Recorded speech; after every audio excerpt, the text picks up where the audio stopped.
ang mga kwento ng pag-ibig, kwento ng buhay at kwento ng pag-asa dito sa Barangay Love Stories. Love Stories. May dahilan ba para hindi ka tumupad sa usapan?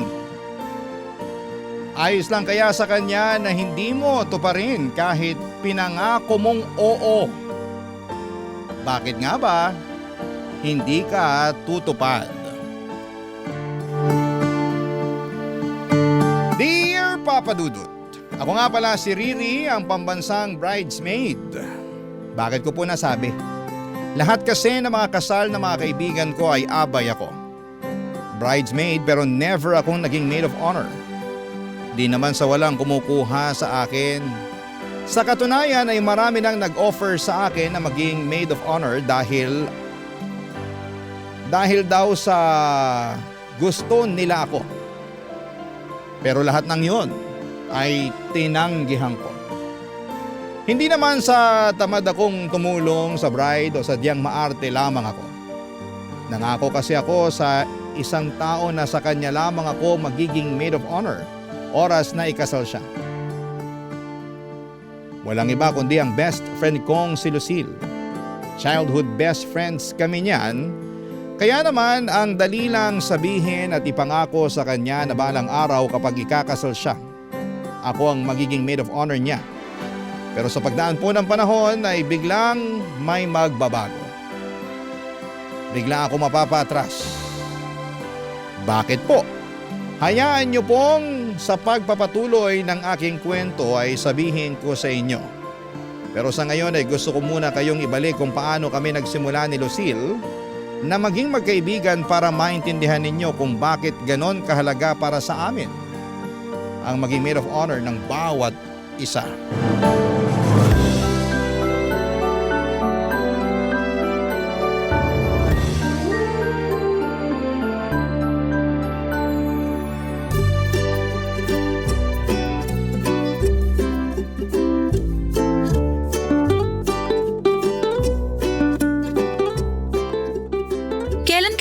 Kakasal.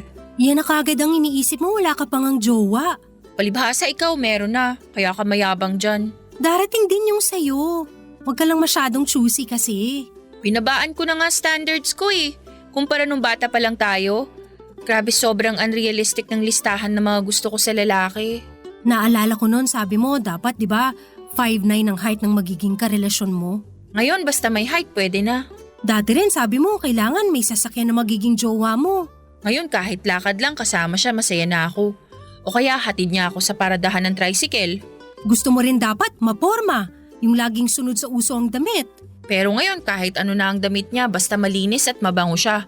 Good hygiene is a must. Dati sabi mo kapag… Alam mo girl, ganito na lang. Basta humihingang lalaki, okay na ako. Darating din yan. Sana nga. Basta yung usapan natin, kapag ikakasal tayo, magiging maid of honor natin ang isa't isa. Ay. Oh, bakit na naman? Makapag maid of honor ka pa kaya sa akin? Kalma, oo naman.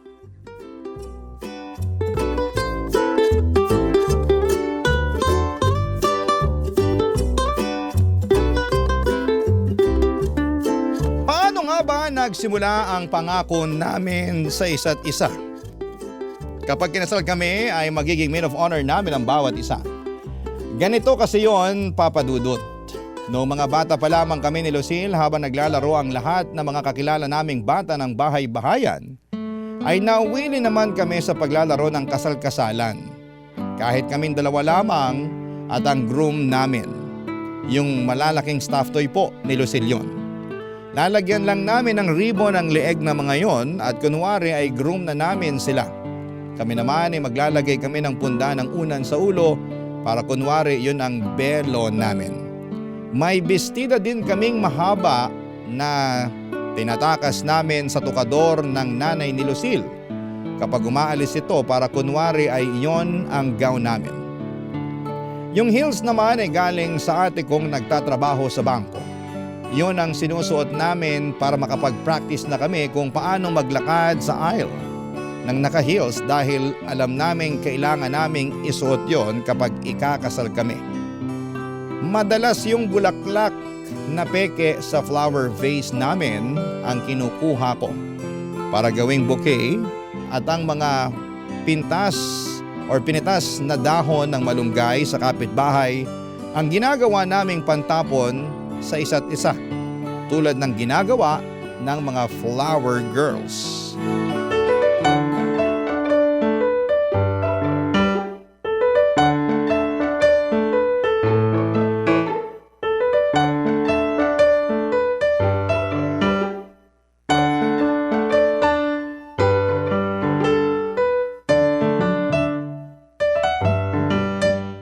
And you may now kiss the bride.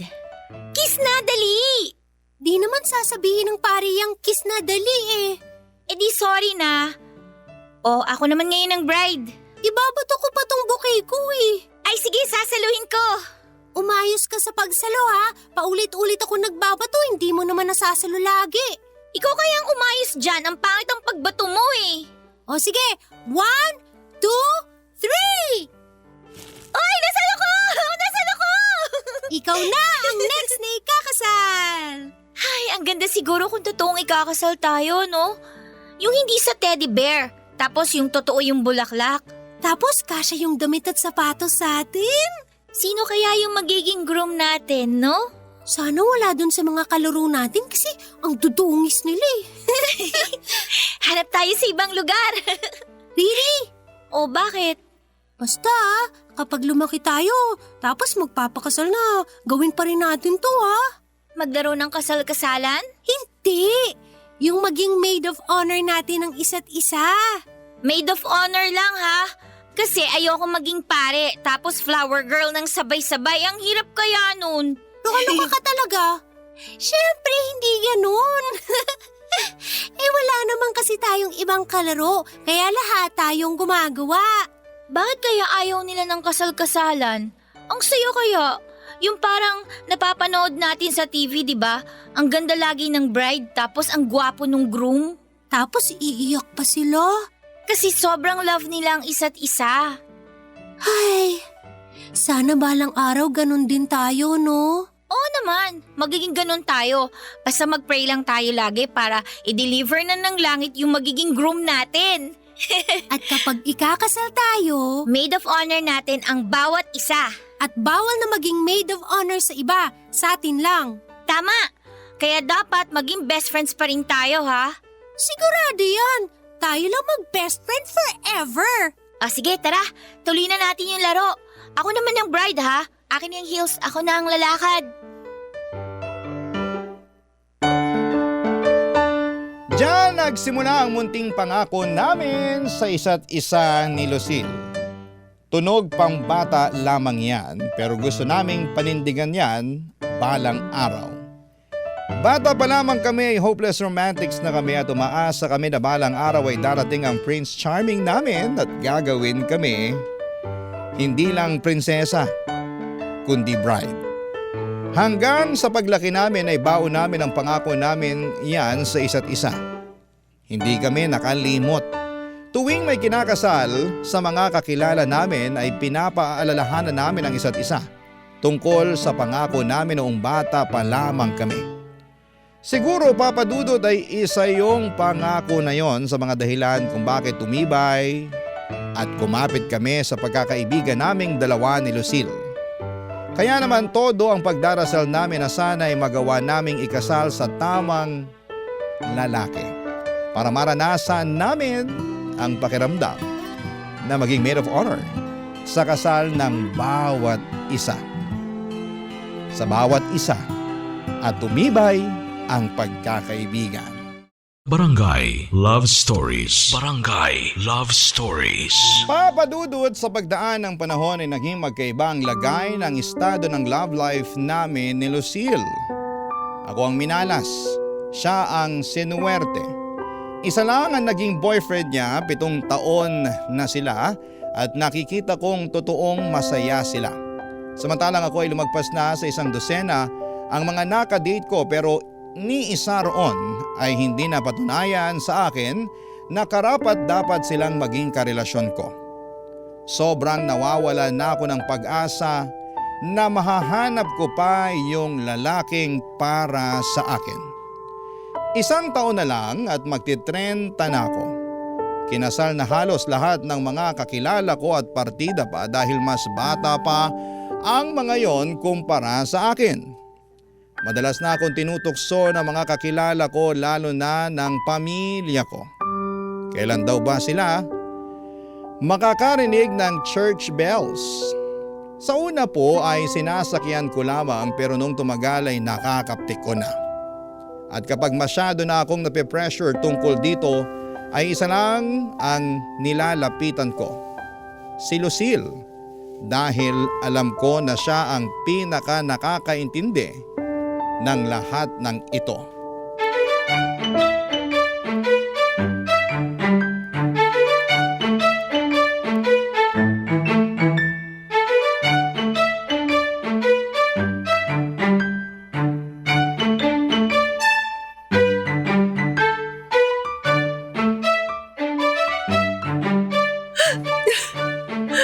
Ano pa bang kulang, Lucille? Pangit ba ako? Hindi. Mas maganda naman ako sa iba pero bakit mas nauna pa silang ikasal kesa sa akin? Yan na naman tayo eh. Ano pa bang makeup ang kailangan kong gamitin at pag-aralan para lapitan ako ng the one ko? May problema ba sa pananalita ko, sa katawan ko, sa mga paniniwala ko? Wala ka nang kailangan tanggalin, dagdagan o iwasan. Perfect ka na sa lagay mong yan. Sadyang na traffic lang yung magiging groom mo. Kapit lang, parating na yun. Siguro, need ko magpalaki ng dibdib. Madadaan kaya to sa gym? Yun lang ang afford ko eh. Mas malaki nga yung dibdib mo kaysa sa akin eh. Ano ka ba? Mas malaki nga dibdib ko sa'yo pero sino may jowa? Tigilan mo na yan, please. Huwag mo nang palungkutin ang sarili mo. Pati ako nalulungkot na rin eh. Kailan ko may susuot yung pangarap kong gown? Paano kung isang araw di nakasya yun sa akin, di na bagay o di na uso, anong gagawin ko? Makakapagsuot pa rin ng gown. Ano ka ba? Kailan? Ang malabo na yung sinasabi mo. Tingnan mo, magti-30 na ako pero puro pantalon pa rin ang suot ko. Gusto ko na mag-heels. Gusto ko na magbelo. Gusto ko nang humawak ng bouquet at iba to tulad ng mga bata pa tayo. Gusto ko na mag-gown. Makakapag-gown ka next year. Masyado kang sigurado dyan. Mamaya hindi magkatotoo yan. Mas lalo akong sumpain. Sure ako makakapagsuot ka ng gown, promise. Paano mo nasasabi yan? Well, hindi yung gown na nasa isip mo. Hindi bridal gown ha. Pero Pero ano? ikakasal na kami ni Benedict next year! Ha? Nag-propose na siya kagabi at plano ko ikaw ang una kong pagsasabihan. Eh hindi ko naman nakalain na sa pagkikita natin ay mag-e-emote ka dyan. Sorry na. Di ko naman alam yung balita mo na yan eh. Kung inunahan mo na ako, di sana, di muna ako nagngangangawa dito. Basta nag-propose siya sa akin kagabi at syempre umawa ako. Ikaw pa lang ang pinagsasabihan ko ha dahil gusto kong tumupad sa usapan nating pangako na tayong una magsasabihan kapag may nag-propose na sa atin. Wow, Lucille! At bilang pagtupad sa susunod na pangako natin, Lucille! ihanda mo na ang katawan mo dahil kailangan sexy ka sa gown mo bilang maid of honor sa kasal ko.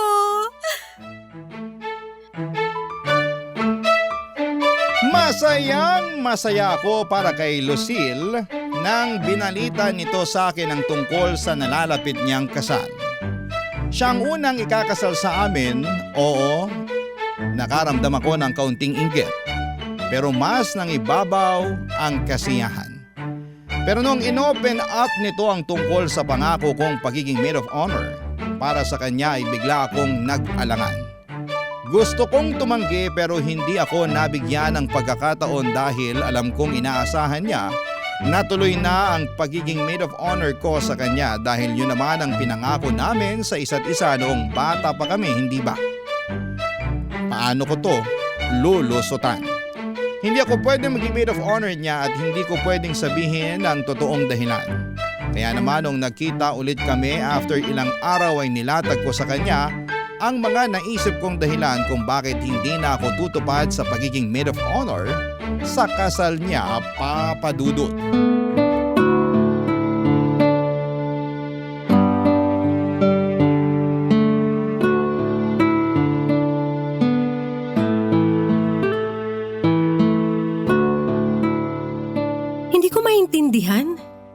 ang sulat ko? Hindi ko maintindihan kung bakit may listahan ka ng mga dahilan kung bakit hindi kita pwedeng maging maid of honor sa kasal ko. Iyan na nga. Pag may di ka naintindihang dahilan dyan, sabihin mo sa akin. I-explain ko ng mas maayos. Gets ko isa-isa, pero hindi ko mag-gets kung bakit… Siguro hindi mo maintindihan dyan yung number 4. Yung di ako pwedeng maging maid of honor mo kasi di ako pwedeng magstay ng late. Kasi ganito yan. Alam ko na pangarap mong wedding panggabi talaga. Kasi hindi ka morning person, di ba? Siyempre, isipin mo baka alas 11 na ng gabi matapos yung kasal mo. Dapat mga ganung oras tulog na ako. Riri, ano ba namang… Kung titingnan mo pa yung number 5 na rason ko, konektado dyan sa number 4 eh. Di ako pwedeng magpuyat, sabi ng doktor ko, dahil mabilis bumaba yung dugo ko. Kaya hindi ako pwedeng umattend ng night wedding mo kasi alam mo na, puyat. Riri, ano ba? Oh, ba't ka sumisigaw? Nag-i-explain lang naman ako sa'yo ah. Ano bang dapat mong i-explain? Kung bakit hindi ako pwedeng maging maid of honor mo. Labo naman ito. Ikaw ang malabo. Bakit biglang hindi ka na pwedeng maging maid of honor ko? Alam mo, mas malabo ka. Ayan na nga yung listahan, no? Naka-enumerate na dyan lahat ng dahilan kung bakit hindi ako pwedeng maging maid of honor mo eh. Pinakamalabo ka sa lahat. Asan na yung pangako natin sa isa't isa? Na kapag ikakasal tayo, magiging maid of honor natin ng bawat isa. Asan na yun? Kasi Lucille, pangakong bata lang naman yun eh. Alam mo na, kapag lumalaki, tumatanda tayo, maraming nagbabago. Pero hindi yung pangako natin yun. Yan nga ang naging pundasyon kung bakit hanggang ngayon ang tibay ng friendship natin eh. Tapos bigla kang magdadahilan na hindi ka pwede? At talagang gumawa ka pa ng listahan ng mga dahilan mo para makumbinsi akong huwag kang gawing maid of honor? Basahin mo muna kasi isa-isa para maintindihan mo kung bakit ayoko. At kung bakit hindi ako pwedeng maging maid of honor mo. O wag mo namang lukutin yung papel. Pinaghirapan kong isulat yan eh. Bakit? Yung pagkakaibigan natin, hindi ba natin pinaghirapan yon? Konekta ba naman sa papel yung friendship natin? Pwede bang wag kang mamiloso po dyan? Alam ko kung anong ibig kong sabihin. Lucille kasi… Walang kasi. Tumupad ka sa usapan. Hindi nga pwede. Nakita mo naman yung mga dahilan ko eh. Wala akong pakialam sa mga dahilan mo. Tumupad ka sa usapan.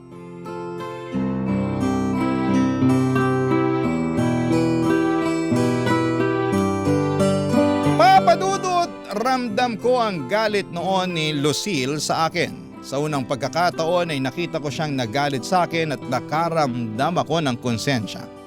Mali naman kasi talaga na hindi ako tumupad sa naging pangako namin sa isa't isa mula pagkabata.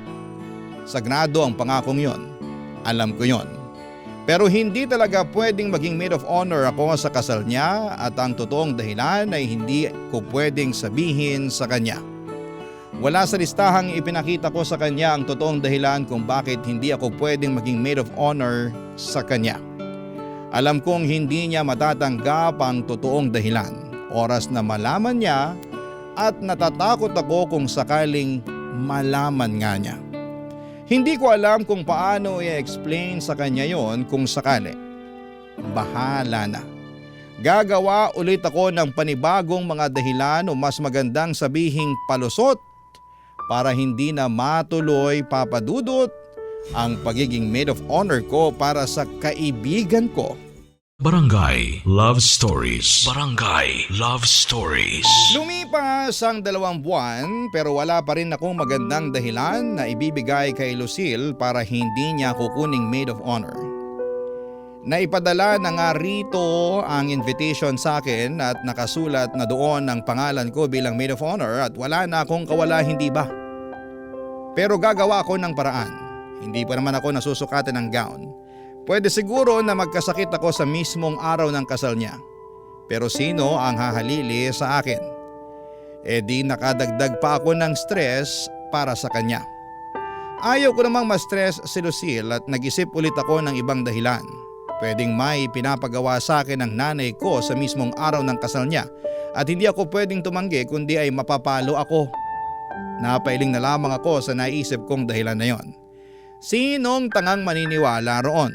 Sobrang desperado na akong makatakas sa responsibilidad bilang maid of honor. Kaya naman hinarap ko na lamang siya para muling magmakaawa na ipasa na lamang niya sa iba dahil wala na akong maisip na bagong dahilan para sa kanya.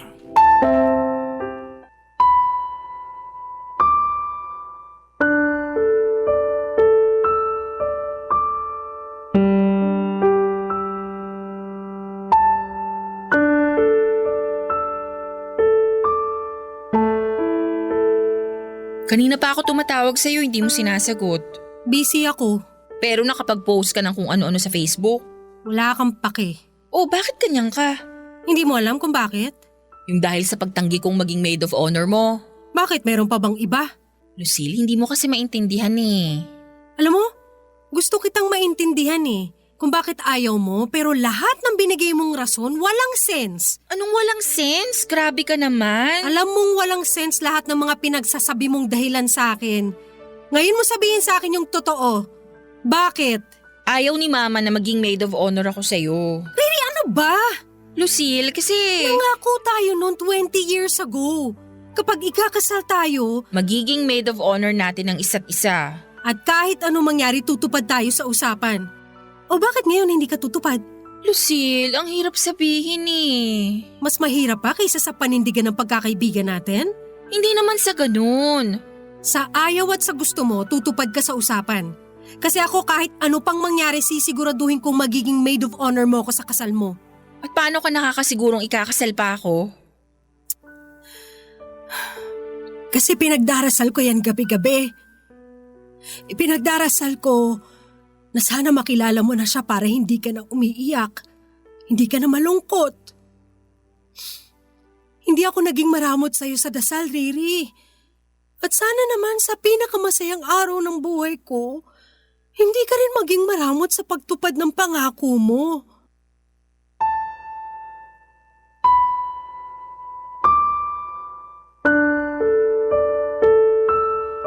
Pilit tinago ni Lucille ang pagluha nito. Pinalis na ako nito at sinabing saka na ulit kaming mag-usap. Alam kong masama ang loob nito sa kasalanan ko na yon. Naintindihan ko kung bakit siya ganon. Hindi yon basta-basta pagtatampo lamang at malaking bagay sa kanya ang naging pangako namin sa bawat isa. Umuwi ako ng bahay at humiga sa kama. Wala akong gustong harapin kundi ang sarili ko. Paano ko sasabihin sa kanya ang katotohanan kung bakit ayokong maging maid of honor sa kanyang kasal? Matatanggap ba niya? Malamang ay hindi. Malamang masasaktan siya. Malamang ay hindi niya ako mapapatawad. Umiyak ako ng umiyak noon at hindi ko alam kung paano ko sisimulan ang revelasyon na ito kay Lucille. Hanggang sa dinampot ko ang aking cellphone para tawagan ang isang taong alam kong makakaintindi sa aking sitwasyon, Papa Dudut.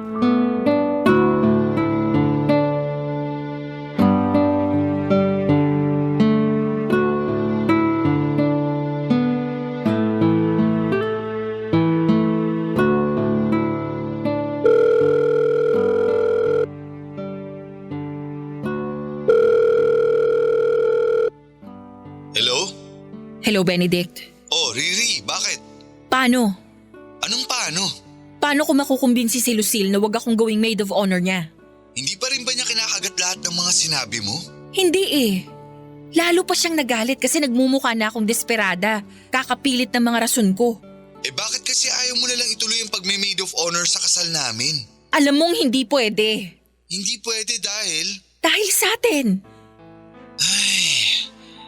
Di naman niya malalaman ang tungkol sa atin, Riri, kung di tayo magsasalita. Di mo kasi maintindihan eh. Naiintindihan ko. Nakokonsensya ka dahil sa nangyari sa ating dalawa pero isang beses lang yun. Lasing ka nun at lalaki ako. Kaya nag-take advantage ka sa pagiging lasing at marupok ko? Kaya tinanggal mo ang damit ko't gumawa ka ng paraan para may mangyari sa ating dalawa? Akala ko kasi gusto mo rin eh. Gusto ko yun? Benedict, lasing ako nun. Wala akong laban sa'yo. Tapos na yun. Nakokonsensya rin naman ako eh. Di na yun mauulit pa. Alam nating pareho yun. Oo, hindi na mauulit yon. Pero paulit-ulit na naglalaro sa utak ko ang gabing yon. Nagtaksil tayong pareho kay Lucille. Anong balak mong gawin? Magsusumbong ka ba sa kanya? Sige, gawin mo yan para kamuhian ka niya. Bakit ako lang? Ikaw nga tong may kasalanan ng lahat eh. Pero ikaw ang best friend niya. Kilala mo si Lucille. Mas may tiwala pa siya sa'yo kaysa sa magulang niya. Oras na sabihin mo sa kanya ang nangyari sa atin. Sa tingin mo ba mapapatawad ka pa niya? Pakahayop mo talaga. Sinasabi ko lang kung ano ang dapat mong asahan. Isang araw lang na magme-maid of honor ka. Isang araw na pagpapanggap. Ano bang mahirap gawin dun? Next year pa naman yun eh. May oras pa para mabawasan yung nararamdaman mong konsensya. Oo, next year pa yon. Pero sa tingin mo, magkakasya pa ako sa gown na isusuot ko? Eh di huwag ka magpataba. Buntis ako, Benedict! At ikaw ang ama!